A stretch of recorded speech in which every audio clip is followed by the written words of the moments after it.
Yo, what's going on YouTube? It's your boy DLloyd and welcome to this week's matchup, which pits your number 4 Kentucky Wildcats against your number 5 Georgia Bulldogs. Both teams are 9-1 coming into this game, and the winner of this game will clinch the SEC East and will clinch a spot in the SEC title game against most likely Alabama. So let's go ahead and get things started off with a nice 7-yard reception by the Georgia Bulldogs. And then the next play, they're going to hand it off to Todd Gurley. Look at this. He breaks not 1 but 2 tackles, and he is able to run for a pickup of 19 yards. You see his season stats right here, over 1,400 yards rushing, and he is number 1 on the Heisman candidate list. You see the very next play, they hand it off to Todd Gurley once again. He gets a gain of 7. 2nd and 3 now. Mason's going to look to his right, and he is going to find Malcolm Mitchell, who comes up with a 6-yard gain. Now on 3rd and 10, Mason's going to look. He's going to scramble out to his right, and he is going to be brought down for the sack. So the Georgia Bulldogs are going to be forced to punt the ball on the first possession. Now for the Wildcats, they're going to find Stephen Borden, the tight end. He gets a nice pickup of 24 yards, moving the chains for the Wildcats. And now on 2nd and 3, they hand it off to Mikel Horton. He's able to power his way for a 7-yard gain. And Horton once again gets the start since we are missing our top 2 running backs. So now on 2nd and 10, Horton gets hit for a loss of 2 yards, setting up a 3rd and 12 for the Kentucky Wildcats. So now Patrick Tolles is scrambling to his right. He's going to throw this incomplete as Horton can now hold on to the football, and they're going to be forced to kick a field goal, and they will convert. So Kentucky is leading 3-0 now into the second quarter. Hudson Mason's going to look to his left, and he is going to find Justin Scott Wesley, who comes up with a nice grab. And then 2 plays later, they go right back to each other once again.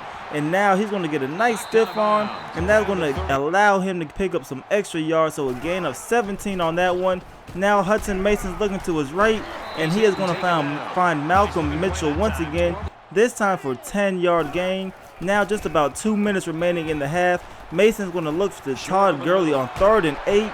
Gurley's going to make a man miss and pick up 10 yards. That is enough for a Bulldog first down. And then the very next play, it is Jay Rome who's going to get a 15-yard touchdown reception on the corner route. And going into halftime, the Bulldogs are leading 7-3, and we have -8 rushing yards, which is something that we are not used to for the Wildcats. We're trying to get some rushing yards in the second half, and you see Patrick Tolles get absolutely just demolished on that one. Now 2nd and 13, we go with the slip screen. And look how much room Mikel Horton has to run. He's able to take this one inside of the red zone all the way down to about the 16-yard line. Then the very next play, Tolles is going to look, and he's going to find Dorian Baker, who takes him down to about the 1-yard line. And this time we give it to Mikel Horton, who's able to punch it in for 6. So the Kentucky Wildcats regain the lead, and they go up 10-7 in Athens, Georgia. But here come the Bulldogs on the next possession. Mason is throwing this one deep, and he is going to find Malcolm Mitchell once again on a nice deep route. And now on 2nd and 10 from the 10-yard line, it is Todd Gurley. He's able to get into the end zone. So the Bulldogs are going to recapture the lead once again.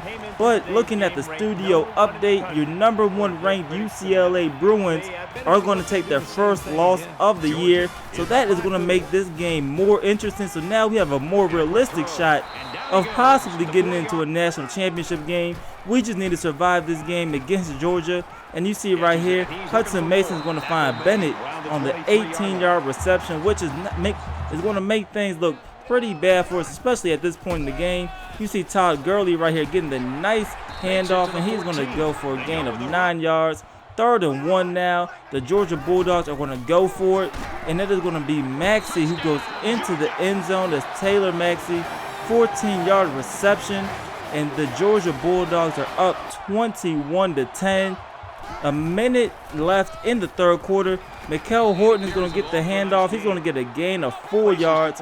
Now on 3rd and 3, Patrick Toles is going to hand off to Horton once again, and he gets just enough for the first down. So the Kentucky Wildcats are trying to drive. They're trying to get some points on the board. They're going to go with the slip screen. And look at this, DJ Warren. You have not heard from him all season. This is our fullback, and he is forced into the game with our injuries, our running back. But he steps up huge right there. And then on 3rd and inches, we hand it off to Mikael Horton. He is stopped just inches short of the end zone, so we end up punching it in the very next play. And the Kentucky Wildcats are going to cut into the deficit, now only trailing by 4. But with 5 minutes remaining in the game, the Bulldogs are going to hand off to Todd Gurley. Look at him break 2 tackles, and he is going to pick up a first down for the Georgia Bulldogs. So now, with 5:20 remaining, they're going to do a slip screen to Todd Gurley. He picks up a gain of 5. Now on 3rd and 6, Hudson Mason's going to look to his left, and it's going to be Malcolm Mitchell who gets 3 yards, and they decide to go for it on 4th down. But look at this great route by Jay Roan. He comes up with a 17-yard reception, keeping the game and the drive alive for the Georgia Bulldogs. But right here, they're going to go with a nice toss, and Todd Gurley is going to get eaten up on that one. So now 3rd and 11. The Kentucky Wildcats come up with a big-time stop, and that's going to set up a field goal attempt for the Georgia Bulldogs, and they will convert. So with 3 minutes remaining, the Kentucky Wildcats need to score a touchdown, and they're going to get things started off with a nice strike to Ryan Timmons. And now on 1st and 10, with 3 minutes remaining, we go with the slip screen to Mikael Horton. He breaks 1 tackle, and look at him just will his way for the first down, a gain of 14 for Mikael Horton and the Wildcats. 1st and 10 now with just over 2 minutes remaining in the game. Jarvis Blue comes up with the catch. He will get brought down after a gain of 7 yards. And then on 3rd and 3, we go with another slip screen. And look at Mikael Horton. He's trying to fight for the first down, but he is tackled 1 yard short. So we're going to end up trying to power it down the middle to Mikael Horton on 4th down, and he is able to pick up the first down. So now 1st and goal, 50 seconds remaining in the game. DeMarco Robinson is tackled a yard short. And then on 3rd and goal with 19 seconds remaining, it is Mikael Horton who is able to punch it in for a touchdown. And the Kentucky Wildcats will tie this game up, and they will head to overtime. So after winning the coin toss at overtime, we elected to go on defense first. But the Bulldogs are going to waste no time going into attack mode as they're able to pick up a first down on the first play of the overtime period. And now Mason's going to scramble to his right. He's going to find Ruff, who comes up with a nice 8-yard reception. And then on 2nd and 2, they're going to toss it to the left to Todd Gurley, and he is able to get into the end zone. So the Georgia Bulldogs will score. They are up by 7, and we have to answer back. On 2nd and 9, Patrick Toles is going to scramble to his right.